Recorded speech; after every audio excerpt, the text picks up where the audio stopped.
Well, happy whatever day it is for you when you're listening to this podcast, everybody. We are sitting down for our Tech for Business podcast for part 2 of the CIT Origins story. Yes, we had to give it some sort of fabulous name. So we had started off with part 1 with our founder, Chris Taylor, our current president and CEO, Kyle Etter, and then Andrew Juranic joined us from our strategic engagement. And today for part 2, we got Tara, as part of the Marketing Gals with me, Kelsey, sitting down to ask questions more about the start of CIT. We covered the early 80s, early 90s, hinted at Y2K, but today we're going to sit down and talk a little bit more about the office space, physical locations, everything like that. I'm going to jump right in with passing the baton off to Andrew to get our first question rolling. Thanks, Kelsey. Yeah, so really just where was the first office? How big was it? And why did you decide on that first one? Yeah, so our first office was actually on the corner of 494 and Valley Creek Road in Woodbury, which is the current location of the brand new Chick-fil-A here in Woodbury. That building was originally a bank building and a professional office building, 2 stories. We moved into the lower level, 600 square feet. And there was originally myself and Mark, 2 of us, and then when we added our first salesperson, Jeff Sayata, there was 3 of us in that space. And then we quickly ran out of space and we moved upstairs to, I think, 1,000 square feet, maybe. Not much bigger, but it had a couple offices. It had a little more open space. And I think that was when Kyle joined us, correct? Yeah, we were upstairs, right, Kyle? Yeah, you were upstairs. Do you remember that space at all? Yeah, there was an entry, it had kind of a reception front side of it, which we kind of doubled we had a server and stuff up front, those things, and then had a little storage/break room. And then it had basically the 2 offices. You had kind of sales where Chris and Mark and Jeff Sayata sat, and then in the back second office became the tech office, and that was Chris Swen and then myself, and then soon Greg Luchtenberg and a few others joined us in there. But yeah, so it had logic layout to it, and allowed us to function for sure. I mean, most of us were out and about a lot, so it didn't seem cramped at the time. Yeah, and the whole concept behind, I think I mentioned this on our episode 1, was find an office space somewhere between Woodbury and Lakeville off of the 494 loop. So we had easy access because we have a lot of people in the field running around, making sales calls, doing technical service calls. So it was really trying to find something in that, kind of southeast corridor for easy access to the loop to get around town. So the Woodbury facility was the first one that went until about 1995, I believe. And then we moved across the river into West St. Paul, right off of 52 and Southview Boulevard, into a strip office complex over there. And that was there again, a little more space, a little more open space. We put some cubes up. We were there for, I think, 3 years again, and then found the current facility here in Woodbury, which is located in the Carver Lake Business Park, right off of Lake Road and 494. We started in this facility, I believe it was 99, is my best recollection there, but it was a large facility. It was much more room than we needed. So we carved off the back half of the building and we leased that space out for about the first 10 years. And I think one of our first tenants in the back of the building was Woodbury Math and Science Academy. They had started a new charter academy school here in Woodbury, and their school project was a new build and was behind schedule. So the city of Woodbury got a hold of us because they knew we had space in the back of our building, and they said, hey, any chance we can have 160 kids hang out in the back of your building for 3 months until our building's done? And we said, hey, what the heck, we'll figure out a way to make it work. It was pretty open space. That space was originally used for manufacturing. So they built a few walls, they put in a door or 2, and we made the space work. So our first tenant was actually the Math and Science Academy here in Woodbury, which has their own facility now and has way more than 160 students. So Yeah, we used to have school buses fly by in the morning. You'd be working there and a school bus come flying by the window after they dropped the kids off. So yeah, that was fun. The one thing I say in the West St. Paul side of it is that gave us the first warehouse space, because we never had warehouse space, but that kind of was the sign of the product part of the business was growing, and the need for that space. Mark Sellner had joined us in that time, and who's our current product manager, one of the partners now as well. And he was, he needed space too. So that introduced the, a technical bench plus warehouse, which kind of showed the evolution side of it. And then obviously this facility had a tremendous warehouse space. So, it really just kind of grown. The one side of it has always seemed the company always grew to the space that was provided. Eventually we just grew to the space side of it, to the point pre-pandemic, we were busting at the seams at this building, and even when you're taking over the whole side of it. So the company's had a tendency to grow to wherever space we've provided. Definitely been the trend. Yeah, I think that West St. Paul space, I'm going to say somewhere between 2,500 and 3,000 square feet. And like Kyle said, it actually had a warehouse in the back. It didn't have a dock level shipping space, but it did have a shipping door, and we were able to start moving product into an official assembly and warehouse and production area. So, like I said, we stayed in that space, and then when we purchased the facility here in Woodbury, that had true dock, a dock for semis and trucks to back up to and unload pallets of gear, a much larger production warehouse facility. We occupied the front 10,000 square feet at that point, and we leased out that back 10,000 square feet of the facility. And then over time, as we continue to expand and grow, and I think right around that same time, we acquired the software development organization, Eliatech. So we had brought them in, we moved them out of their facility on the west side of town, we moved into this facility here. So we took on another section of the building, and then a company called Silestone, which was engineered, manufactured countertops, quartz countertops, kind of moved into the other space. And they were there for quite a while, 5+ years, I want to say. And then, like Kyle said, we tended to grow into the space we moved into. So by 15 years in or so, we had taken over the whole facility, 20,000 square feet.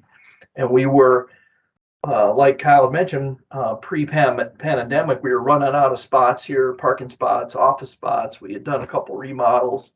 We were pretty much bursting at the seams here in this current facility pre-pandemic. And then obviously with the pandemic changes over the last 2.5 years, we have a healthy percent of our staff working remote or working hybrid. So, in hindsight, it kind of helped with our office space problem.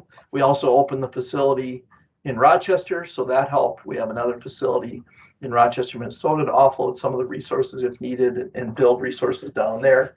So today we've got a pretty comfortable balance of remote workers, hybrid workers. The facility in Woodbury obviously is still kind of home base, and then we have the remote office down in Rochester. One of the parts of that growth, just to kind of put in perspective, when we moved into this current facility side of it, there was also we established some other companies. Chris mentioned, we had acquired Eliatech, which became our application development team. The cabling team had joined before that, which became part of our low voltage side of that, which really independent contractors, Steve Armel and those sides of it came on as permanent employees to help establish our low voltage team. We had brought on a consultant we worked with during the side of it. We formed another subsidiary company called ISM during that time period, which was our consulting wing that we had done. We had brought on a group of trainers, and that became CIT Training. So we had another subsidiary company that existed at one time that was our training group, and that had a whole bunch of training subcontractors and a husband and wife team, Dave and Holly Nelson, correct? Chris, memory serves me right side with it. Yep. That was leading up our training side of it. Just kind of showed that whole evolution of everything that was kind of in that 2000, time period. There was just a tremendous amount of change occurring inside with that, and we continued to kind of bring in extra talent side of that. And then, as time's gone on, it's slowly, it's all been just brought into CIT as a full service. It was always presented to our customers as obviously one group because it was all closely held, but it was now just being brought in. But that fueled a lot of that growth was just bringing in those outside groups. Yeah, so just talking about like departments and the growth and how we grew into buildings. So you had sales and the technical side. What was kind of the next evolution? What was the next step of CIT for services wise? Application development was a big part. That was a big growth, and in that time, especially you're talking that the Win2K time side of it, but there's just a tremendous amount of rework of that middleware and custom application development was in high demand. It wasn't like today's world where you go to a cloud subscription like we talked about in past podcasts, and you can just get they're very dynamic. In those early year sides with it, they were very limited. You got an accounting package, or you had a manufacturing side of it. There wasn't a lot of the ability to customize and get reports and allow businesses to create their own unique differentiator with how they use data and what it looked like. So the middleware was a tremendous growth demand on that side of it to really come to an organization and say, we can customize this to get the data the way you want, the way your business operates. And so that was a huge growth area side for us. That added a lot of fuel. And then managed services started to come to fruition around 2003. We had data co-location side of it that we developed with an ISP side with it at one time called Sci-Hope side of it. We partnered with the local ISP and we data centered in their facility for a while, and then eventually moved that to downtown Minneapolis, where we still have a data center today. That kind of grew, and managed services evolved out of that as we getting this contract agreement service really started to get that was in its infancy side of it. And at the time it was initially just servers and those components, but eventually we grew to that. We didn't answering the pager or looking at our BlackBerry at 2 a.m. was becoming a bit of a problem. So sooner or later we hired full-time staff and redirected some of our field engineers to bring them in. And that's Rob Kramer, who's currently our director of managed services, with our first full-time managed service individual side of that at that time. So he's still with us. Yeah, and really as the industry evolved, as did CIT, we continued to add on those things, right? Originally, it was really selling PCs and servers and selling services to connect those PCs and servers. From there, we added on, as Kyle mentioned, the low voltage cabling, so everyone needed cabling done to put in these new networks, so we needed a cabling crew. From there, here comes Y2K, and there was all kinds of application and middleware and data needs because people were worried about what was going to happen to all these applications when Y2K came. Right after that, then there comes the .com era, where everyone was trying to take all their commerce and business onto the internet. So that drove more business for our development team and our software application and web development team. That just continued to grow more and more networking because more and more organizations were moving workloads from minis and mainframes and supercomputers and rooms full of computers to servers. Well, that just pushed harder and harder on what then became our managed services team, which we had to figure out a way to manage all this stuff we were deploying, which, in the early 2000s, managed services came. That continued to be a huge growth area as people tried to figure out, we're putting in all these PCs and putting in all these servers. How do we manage them? How do we take care of them? Who's going to maintain and keep them running? So that just continued to push our growth, and we just kind of followed the industry as it made its changes, and to really what we are today. Really that 130 person, kind of IT department that people use on an on-demand basis for everything IT. So we continue to follow, and really in the last 5 to 10 years, it's just more and more security around that whole platform, right? So that's been the latest, biggest growth in our industry, is not only managing the technology, but securely managing that technology. So we've spent really the last 5 years, really enhancing what we do around security and developing a larger team and a whole security management team there that looks at all things security. So as the industry continues to evolve, we'll continue to change. We'll continue to add more and more, but it's really, been the biggest growth around management and security in the last 5 to 10 years. So when you looked at the middleware, the managed services, it seems like you guys went to acquisitions. Is that right? You want more acquisition than find a solution and build it within CIT. Am I picking up that that right? It was a combination of both, Andrew. We really, there was a lot of organic growth inside, just continuing to grow what we do. But in order to add pieces of that and add personnel to that, the acquisition component came in, right? Probably the biggest strategic acquisition was that development team, right? Because we really didn't have development expertise on staff. That's not a typical network engineer. So that acquisition of the traditional development team was more strategic because it was hard to organically grow that internally. So yeah, it was a combination of both. Yeah, managed services was internal, and then app dev was that external, and we already had an existing subcontract relationship. So as customers were asking, the Elitech was the group we were bringing in to say, work with this group for what you need, and then eventually conversations start out of that to say, you know what, we're giving you so much of your business. All right, we're basically keeping them busy full time, or we're referring. It became kind of obvious that we, had the synergy plus for them to, to merge accounting and administration and all the other stuff, really allows them to grow more too. So, there's a point where it makes sense. And that was similar with the cabling. We were keeping Steve Armel quite busy, and to the point, he started needing help side of it. So to be one contractor, why not bring him in as a full-time employee at some point, and so it kind of became obvious, but it always started as a just a, like a subcontractor referral arrangement, Yeah, we have like a mutual, hey, let's work together. We're both kind of small. You do this, and then you grow together and say, hey, let's keep going. So. Yeah, and as we became, it really kind of that tipping point was when CIT became over 50% of their business, their book of business. It made sense to just merge that organization into our bigger picture, right? We had more economies. We had a sales team. We had an administrative accounting team. We had other technical resources. So those are kind of those areas we looked at as we became, a healthy percentage of their book of business. A lot of cases it was north of 50%. It really made sense to either bring that group in or start our own group. So that was a lot of that growth. Hey, Andrew, do you mind if I buzz in and ask a question? Go for it. Okay. Get the buzzer. All right, buzz.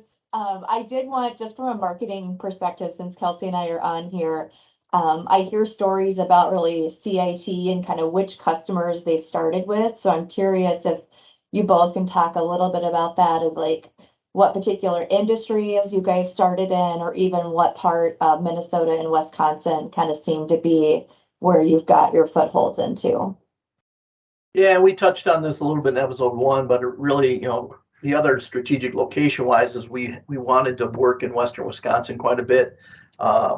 Myself and Mark both had non-compete contracts when we left our prior organization. So in order to kind of step lightly on their toes, we could go over into Western Wisconsin and develop a lot of business. That business over there happened to be a lot of manufacturing business. So manufacturing was a large part of what we did early on. One of the largest customers and one of our earliest customers was right up the street from our current office, which was right between where our original office is and our office is today, a company called Echo Water Systems, which was one of the world's largest manufacturer of water softening systems. So that was probably our largest and earliest first real manufacturing customer.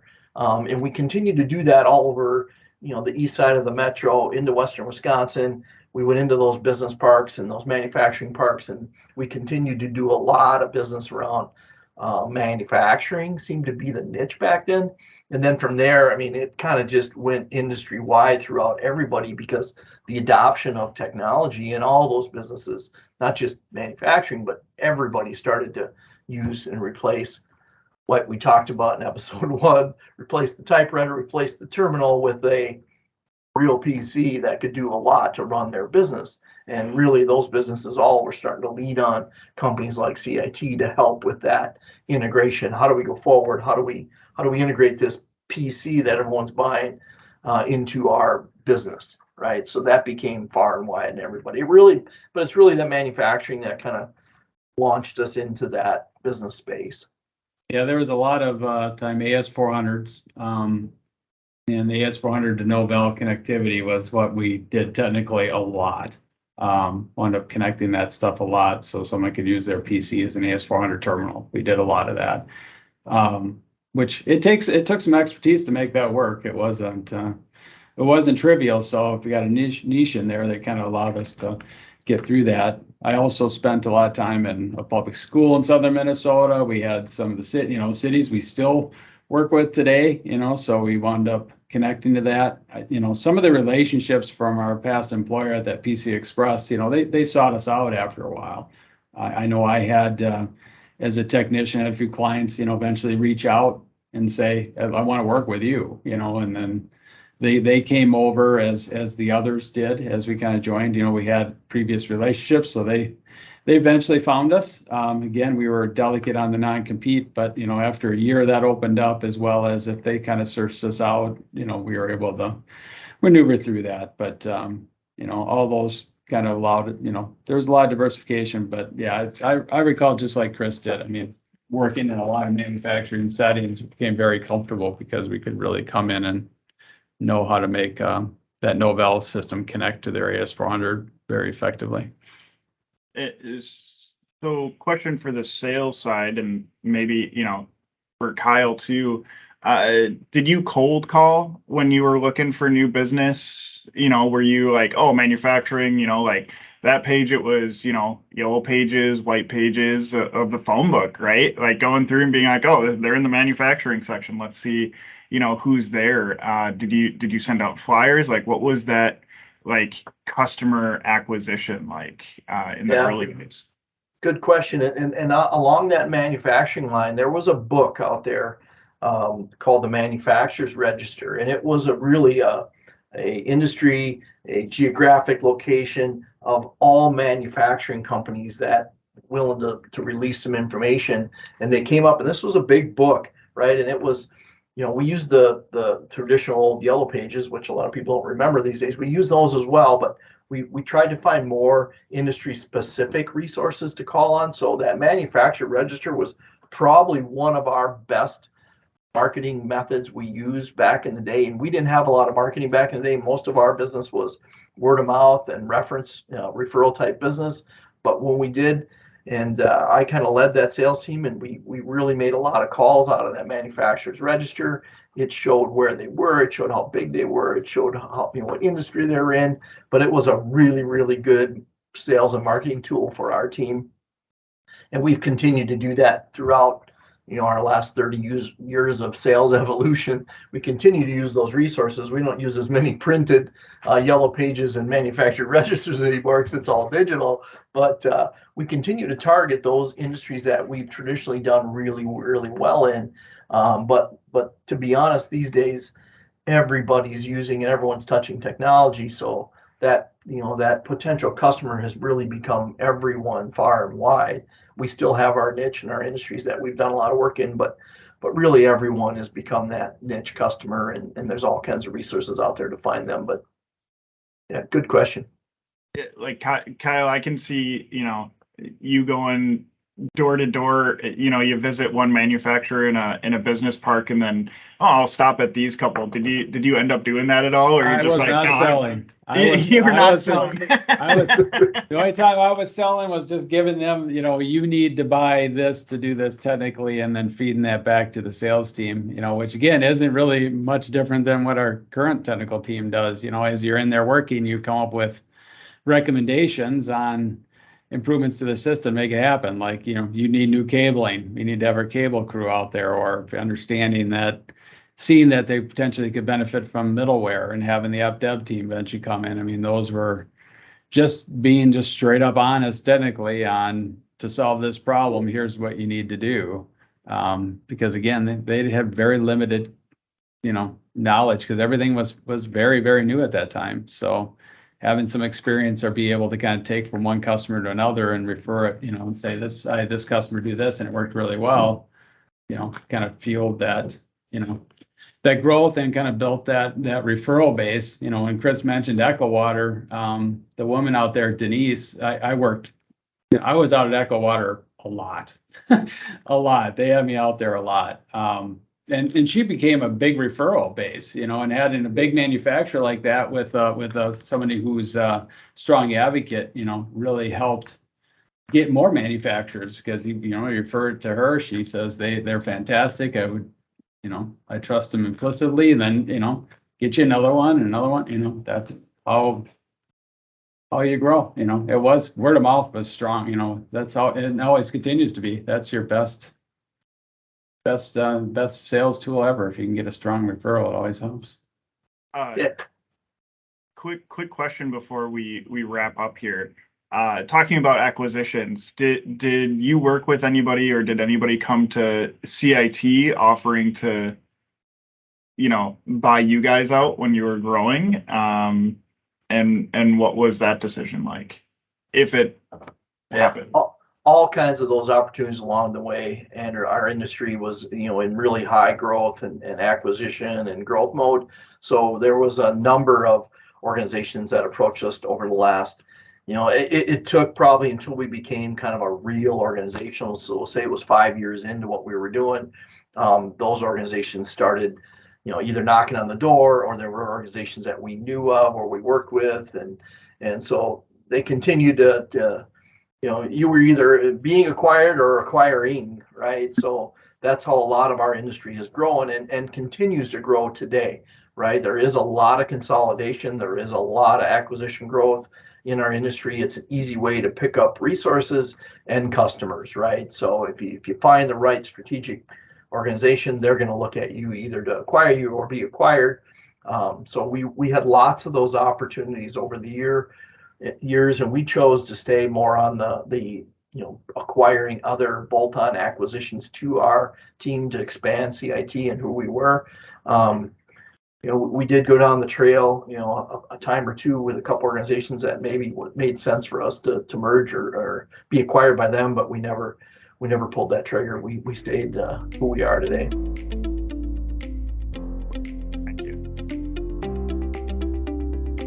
That's all awesome, and I'm going to cut us off before we talk for another half an hour, because we can. But thank you, everybody, for sitting down today. This was all great to know, and I know we tangented a little bit all over the place, but it was just interesting from multiple facets of what went on. And I know that we'll probably have future podcast discussions from different departments, because we've appreciated getting your viewpoints. But as you guys mentioned, there was a lot of different departments that came along and different things that happened. So there's tons of podcast content, marketing's favorite thing out there. So by all means, if anybody listening has a question, something that they would like answered, email us at info@cit-net.com, or you can head on up to our website, cit-net.com/podcast. Either place will get you directly connected with these guys, or we'll ask it in a future podcast. So keep an eye out for that. But thanks again so much for chatting today, guys, and we will chat more next week. Thanks, everyone.